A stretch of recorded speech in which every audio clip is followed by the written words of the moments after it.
আসসালামু আলাইকুম, hello everyone, welcome back to my channel. This is Marjia, daily blog থেকে বলছি। কেমন আছেন সবাই? আশা করি সবাই ভালো আছেন। আমিও আল্লাহর রহমতে অনেক ভালো আছি। তো প্রতিদিনের মতো আজকে একটি নতুন ডেইলি ব্লগ নিয়ে আপনাদের মাঝে চলে আসলাম। তো ডেইলি ব্লগটা সকাল থেকেই শুরু করেছি। আসলে সকালটা আমার এত ব্যস্ততার মাঝে কাটে, যেহেতু আমি বাসা থেকে বের হয়ে যাই, তাই সকালবেলা ওইভাবে নাস্তা বানানো বা নাস্তা করার সময়টা হয়ই না। তো মানে অফ ক্যামেরাতে খুব তাড়াহুড়ো করেই নাস্তাটা করে নিই। তো আজকে আমার খুব নুডলস খেতে ইচ্ছে করছে। অনেক দিন ধরেই বলছি একটু নুডলস করব, আর এখন ওইভাবে খুব একটা সময় পাই না।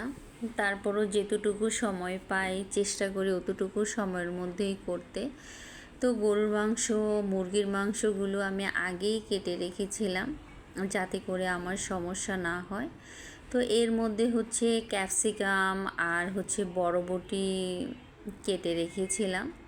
তো বরবটিটা সকালবেলায় কেটেছি, ক্যাপসিকামটা রাতেই কেটে রেখেছিলাম। তো সব কিছু টেটে রেখে দিলাম। তো সকালবেলা ঘুম থেকে উঠেই চলে গেলাম ফ্রেশ হয়ে রান্নাঘরে। তারপর তো বরবটিগুলো কেটে নিলাম, এর মধ্যে পানি বসিয়ে দিলাম, আর হচ্ছে গিয়ে আমি নুডলসটা করে নেব ঝটপট, একদম অল্প সময়ের মধ্যে। খুব বেশি কিছু দিব না এখানে। ম্যাগি মশলা, তারপর একটু আদা রসুন, আর হচ্ছে একটু ধনিয়ার ফাঁকি, জিরার ফাঁকি, আর বরবটি, ক্যাপসিকাম, ডিম, এগুলো দিয়েই সুন্দর করে ফেললাম ঝটপট নুডলস। তো নুডলসটা করার পরে হচ্ছে যখন হয়ে গিয়েছে তখন ডিম সিদ্ধ করে নিয়েছিলাম। সকালবেলা নুডলসের আগে ডিম সিদ্ধ করেছি, তার সাথে নিয়ে নিলাম একটা অ্যাপেল।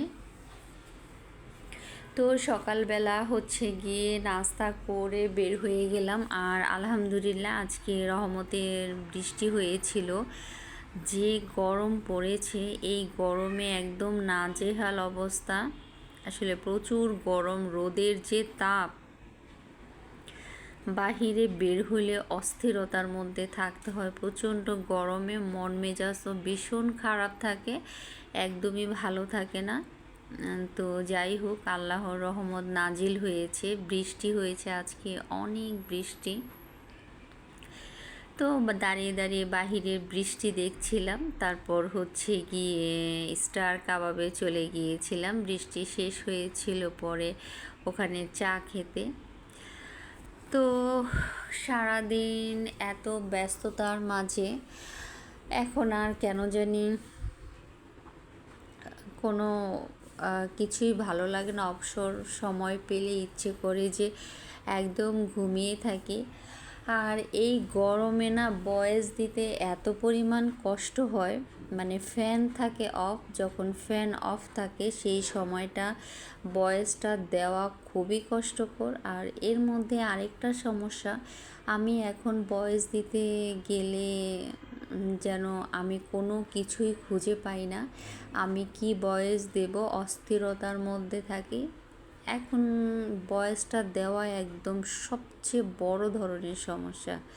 ভয়েসে কি দিব, কি বলবো না বলবো, আর সবচেয়ে বড় কথা গরমে একদমই ভালো লাগে না, মনে হয় যে ফ্যানটা কখন ছাড়বো। আর ভয়েসটা এরকম অস্থিরতার মধ্যে ভয়েসও দিতে ভালো লাগে না। তো সব কিছু মিলিয়ে না এখন সময়টা কেমন জানি ভালোই যাচ্ছে না। তো সব কিছুর পরেও তো যেহেতু আমাকে এটা করতে হবে, ভয়েস দিতে হবে, তো একটু তো কষ্ট হয়ই।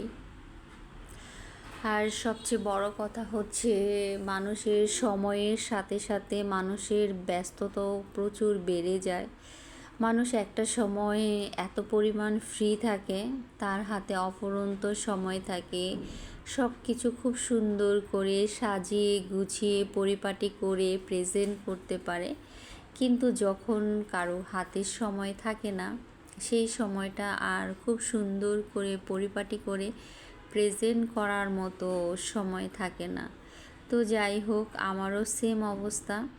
আসলে অনেক কিছুই ইচ্ছে থাকা সত্ত্বেও দেখা যায় যে খুব সুন্দর করে পরিপাটি করে করতেই পারছি না, সময়ের অভাব।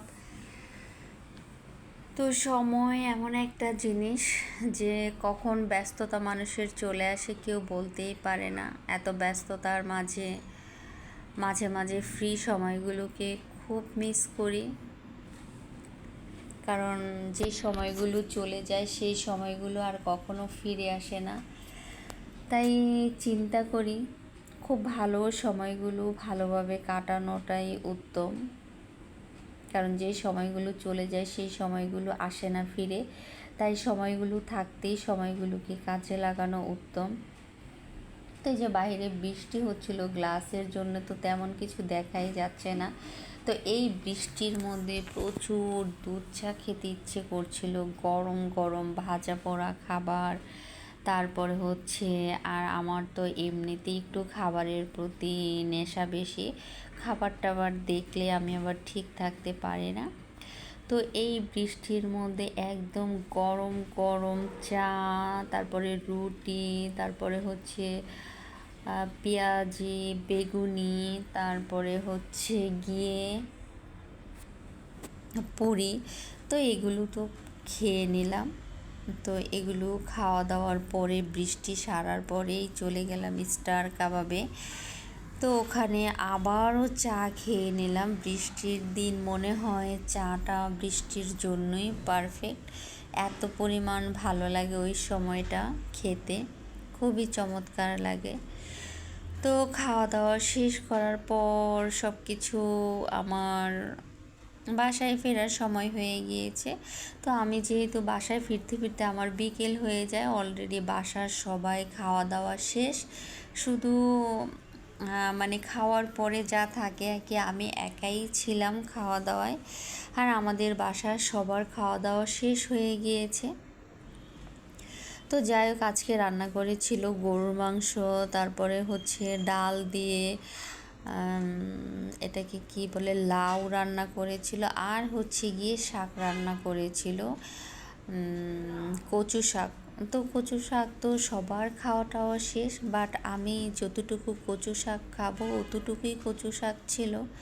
তো আমি গরু মাংসটাকে গরম করে খুব সুন্দর করে এটাকে একটুখানি বেড়ে নিলাম, আর এর মধ্যে তো আম নিয়ে নিলাম, কলা নিয়ে নিলাম, এর মধ্যে হচ্ছে দুধও নিয়ে নিলাম, দুধ দিয়ে আম দিয়ে ভাত খাওয়ার জন্য। এই তো ডাল, তো সবার তো খাওয়া দাওয়া শেষ, বাসার শুধু আমার একাই খাওয়া দাওয়া আছে। তো এই তো শাক হচ্ছে গিয়ে কচু শাক এতটুকুই ছিল, যেহেতু সবারই শেষ। তো আমি খাবারগুলো আবার সুন্দর করে বেড়ে নিলাম, তারপর তো আস্তে আস্তে করে আমি খেয়ে ফেললাম। তো খাবার খেতে খেতেই তো লেট হয়ে গিয়েছে, আমি কিন্তু অলরেডি দুপুরবেলাও ভাত খেয়েছি। তারপরে হচ্ছে গিয়ে আবার বিকেলবেলা এসে ভাত খেলাম। তো এত পরিমাণ খাবার দাবার খাচ্ছি, যাই হোক। তো খাওয়া দাওয়ার পরে হচ্ছে গিয়ে অনেকগুলো তালের শাঁস নিয়ে এসেছিলো। তো এর মধ্যে সেই তালের শাঁসগুলো সন্ধ্যার পরে দিয়ে খেয়ে নিলাম। আর তালের শাঁস তো খেতে খুবই ভালো লাগে, এখন চমৎকার লাগে। তো তালের শাঁসগুলো খাওয়া দাওয়ার পরে এখন রাত হয়ে গিয়েছিল। তো রাতের বেলা হচ্ছে শুধু ইলিশ মাছ ভাজা করে নিয়েছিল, তো এটা একটু ভিডিও করে নিলাম, গরম ভাত দিয়ে গরম গরম ইলিশ মাছ ভাজা। আর দুপুরের গরুর মাংস ছিল। তো এই তো ছিল আজকে সারাদিনের ডেইলি ব্লগ। সবাই ভালো থাকবেন, সুস্থ থাকবেন, আল্লাহ হাফেজ।